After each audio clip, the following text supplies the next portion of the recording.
Monstervox Productions, LLC.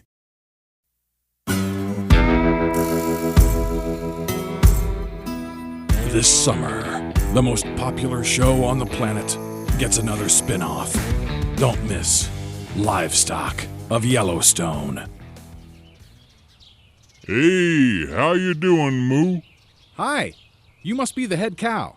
That's me. Nice haunches. Oh, thanks.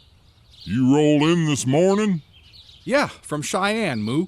Got my new tag and everything. Good, Moo. Well, I'm Bessie. Clarabelle, nice to meet you, Bessie. Let me show you around. Careful, Moo. Don't step in anything. All right. What the hell is that? You get used to it. Over there's where they put the feed, but you can usually find some good grazing over here. So, what's the deal with this place? Well, you're a Holstein, right? Uh-huh. Then you know Game of Thrones. Yeah. The same thing, just with guns. Oh, I thought the ranch hands seemed a little toxic and overcompensating. Don't get me started. Oh, is that alfalfa? Sure is. They'll usually have a good amount of clover, too.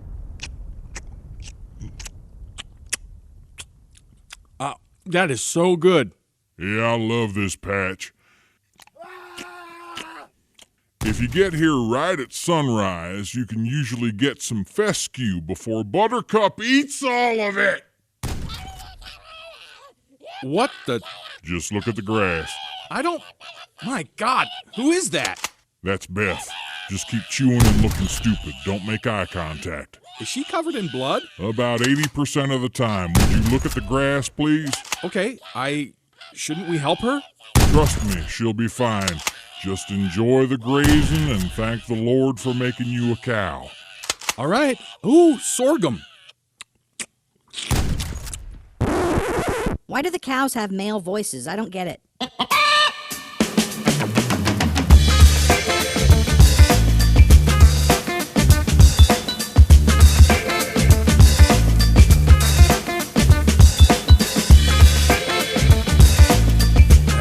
Welcome back. We love you so much. They're downloading us all over the world. Marty at the Albatross. This is Marty. We got a big show for you today. We got my cousin Helmut from Germany. He's going to talk about his new documentary. We got Agnes. Everybody loves Agnes. She's going to be doing some product reviews for us today on the show. And we're going to start off with Mom's new segment. She's going to do remotes from all over Schleboygen, interviewing different people since we had such a success with Agnes last podcast. We're going to call the segment, since she's doing a remote, we're going to call it Remotely Mom. And that'll be the segment. Then we're going to head over right now to the library. Take it away, Ma. Hello again. I'm Esther Merman, Marty's mother, and this is Remotely Mom.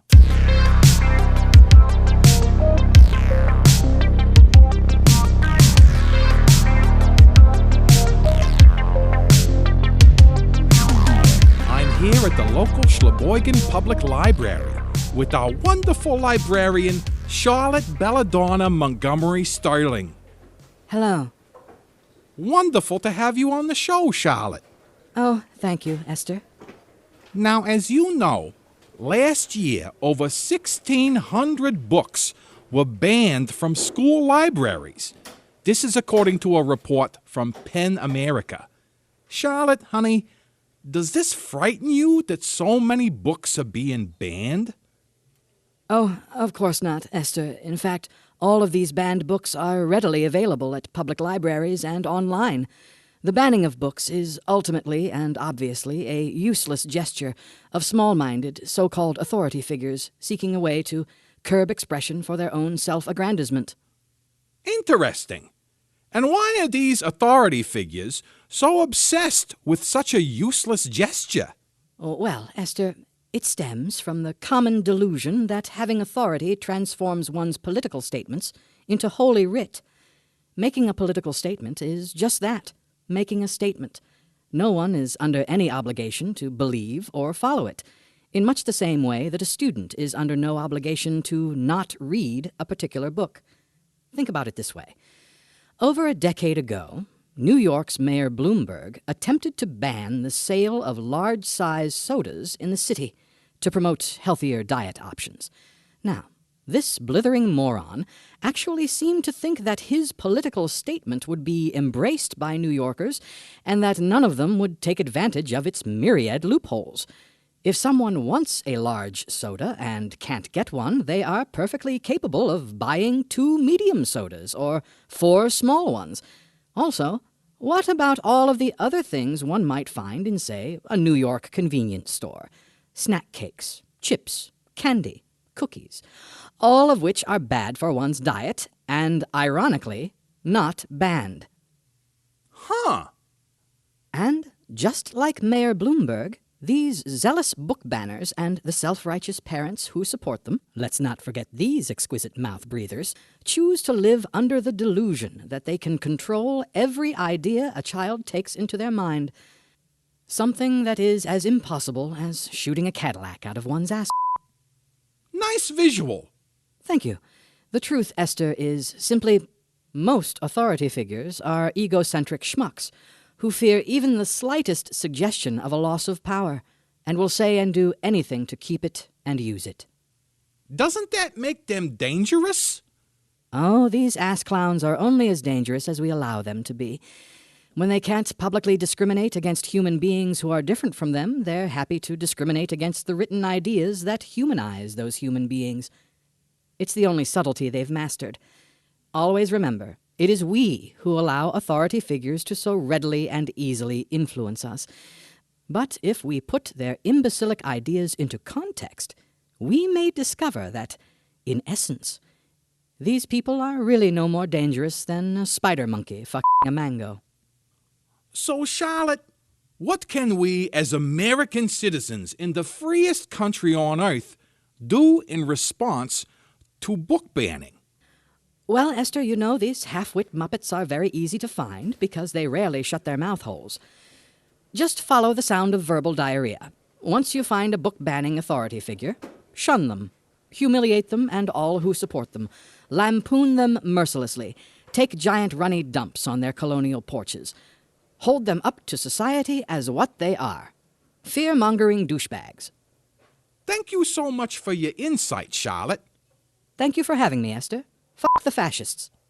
Fuck them indeed. Let's take a break.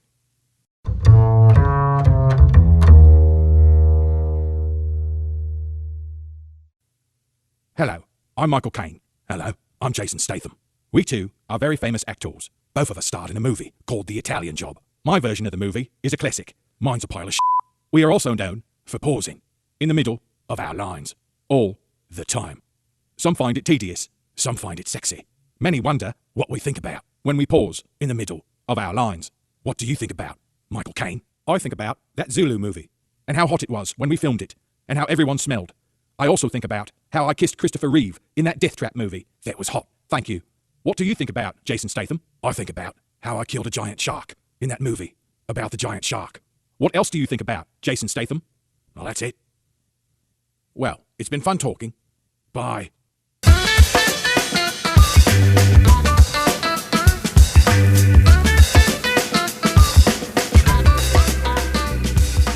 Okay, we're back at the Albatross for this, for my next guest.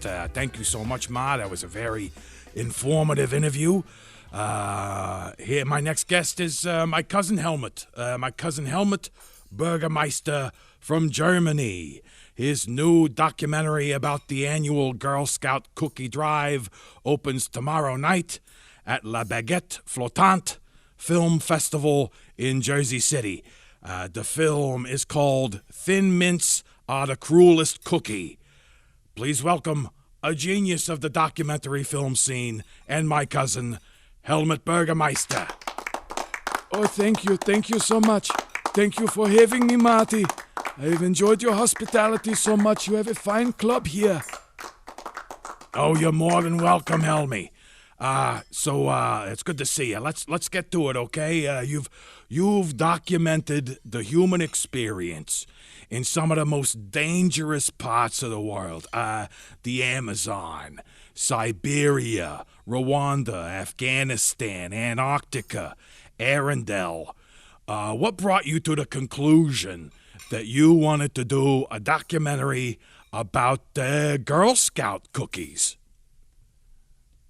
Well, Marty, oddly enough, the decision to make this film was actually a very easy one. I was walking the streets of Schleboygen a few years ago on holiday when I was approached by a Girl Scout of, I would say, 11 years old. She showed me brochures for the cookies, and I was intrigued by the Samoas and the do-si-dos.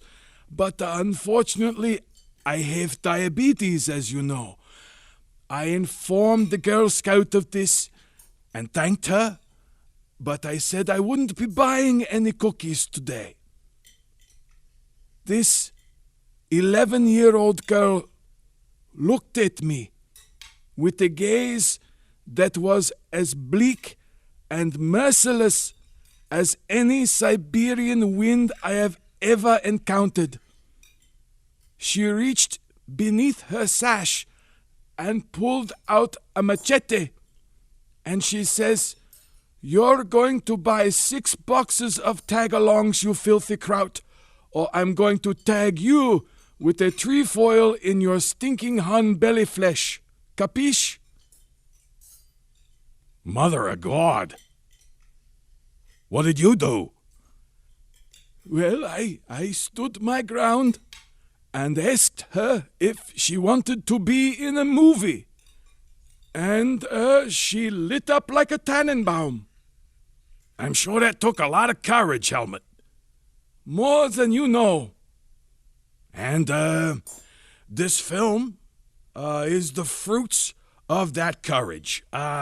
Ladies and gentlemen, here are a few excerpts from Thin Mints are the Cruelest Cookie, my cousin Helmut Burgermeister, director.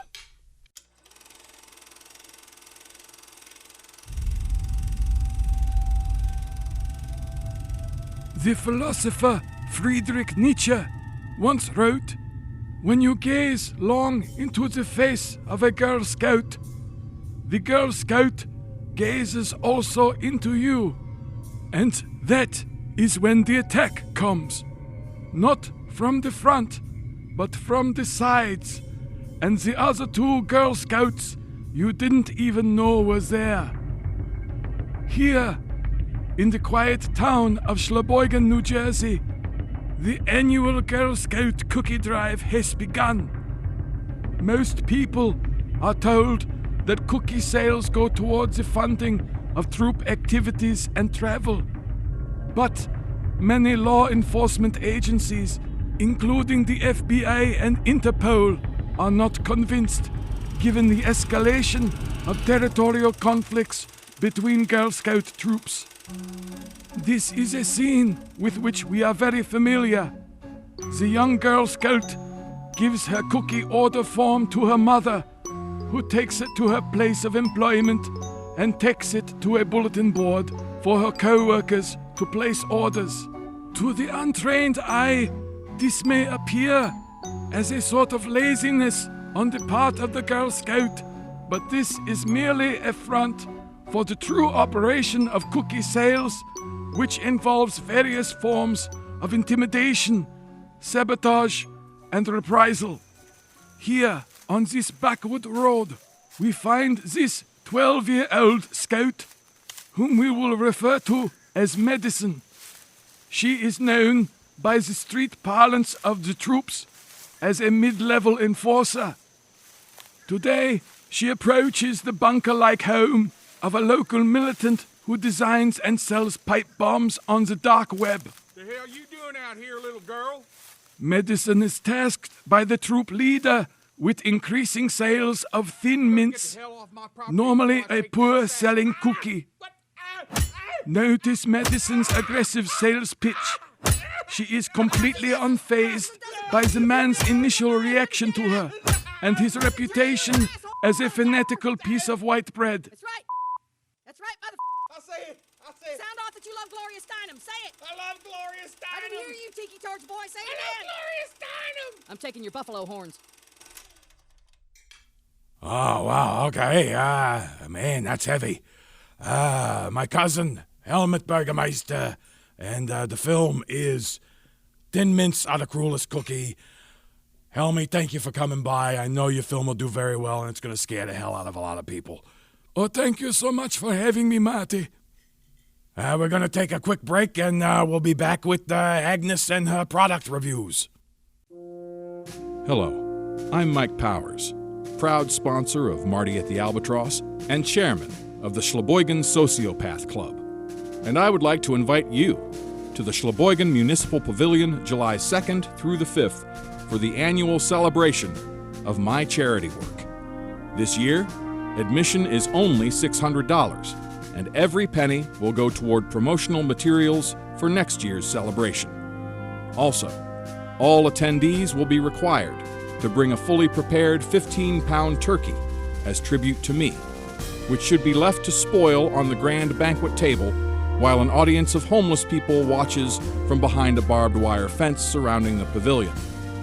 And oh yes, there will be fireworks, a grand and spectacular display at taxpayers' expense, all in recognition of the proud 250-year tradition of sociopaths in American government. We want to thank you, not only for your vote, but for your willingness to ignore our reprehensible behavior and buying into our wanton demonization of dissenting opinion, and most of all, for keeping us firmly entrenched in positions of power, even though our well-documented history of hoodwinking the American public for our own selfish ends is as plain as the pimpled nose on a yokel's bloated face. Hope to see you this July, sheeple, and may God bless this great public service I am performing.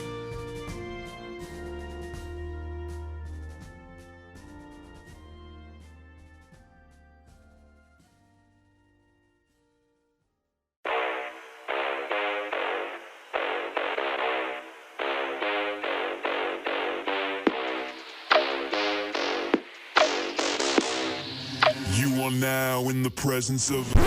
Bonjour. This is Agnes.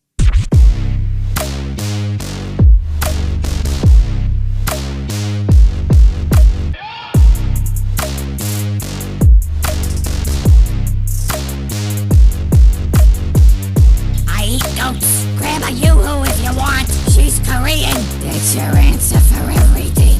That is adequate.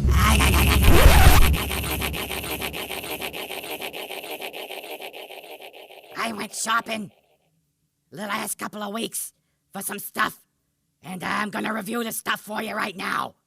The first thing that I bought was a lovely new summer dress. It's got flowers on it, and I'm looking at it right now. It's very silky. It's very comfortable, even though I'm not wearing it. I took off my old dress, and I was so entranced by the beauty of this summer dress that I had to look at it, and I'm standing in front of my window right now admiring the way that the sunlight glints off of the pink flowers in the new dress. It's quite lovely. The sales lady was very nice, but she had hair on her chin, and I don't like that, so 2 out of 5 stars for the new lovely summer dress.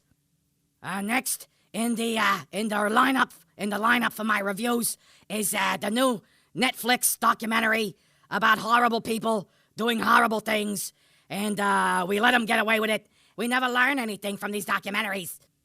Yes, 20, 30 years later, we go, oh, how horrible, and we never do anything to make things better. And the people that perpetrate these awful things just get away with it. So 5 stars out of 12 stars for the Netflix documentary about the horrible people doing the horrible stuff. What else did I buy? Okay, I was on Amazon and I got... Okay, I'm back. I had to clean the litter box. The litter box was dirty, so I cleaned it. Now I'm back, okay? I was on Amazon, and I bought the socket wrench set. It's lovely. It's by DeWalt. It's got a stackable case with a removable tray. It's got a 3/8-inch drive, 72 tooth count ratchet with a 5-degree arc swing, which is always important. 48 out of 49 stars for the DeWalt ratchet set. Let's see what else. I bought a play from a used bookstore by this guy named Samuel Beckett. It's called Waiting for Godot. And he never shows up. It's a complete waste of time. He just makes these guys wait by a tree for 4 hours, and he never shows up. So, no stars out of 123 stars. Finally, I bought a scented candle from Yankee Candle. It's apricot vanilla chili sauce, and it just smells delightful. It's just it fills the whole room. It makes your esophagus burn, and now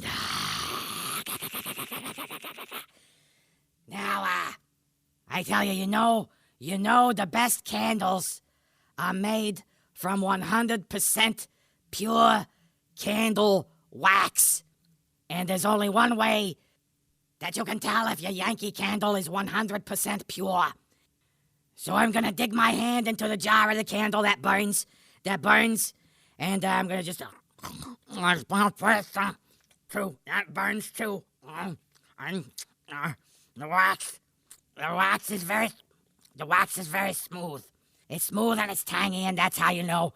With my lips. And that's how you know that your wax and that your candle is 100% pure. Okay, that's it. Bye.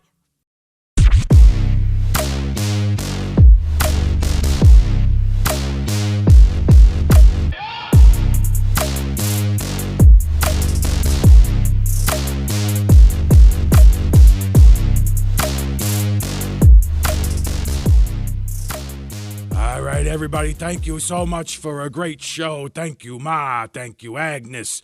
Thank you to Helmut Burgermeister for being here to plug his new film. And thank you all, of course, for downloading. And please, if you haven't downloaded yet or you haven't subscribed yet, please do so.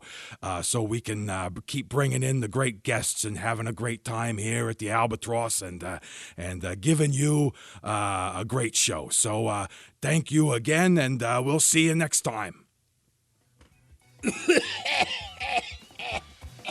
I got all the way through the show without coughing. Well, what do you want from me?